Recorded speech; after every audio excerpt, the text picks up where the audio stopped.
Subhrajit Hansda CP অ্যাথিটয়েড সমস্যা আছে এবং অ্যাথিটয়েড থাকার কারণে ওর আয় এবং হ্যান্ডের কোঅর্ডিনেশনে কাজ করার সেই জন্য এমনি চামচ ধরতে খুব অসুবিধা হয় খাওয়ার সময়তে।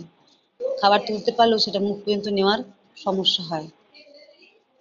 এই সমস্যা দূর করার জন্য চামচটাকে একটা প্লাস্টিকের রডকে মডিফাইড করে তার ব্যবহারের উপযোগী করা হচ্ছে। এখনো এই চামচ ব্যবহার করে খাবারটা খাচ্ছে।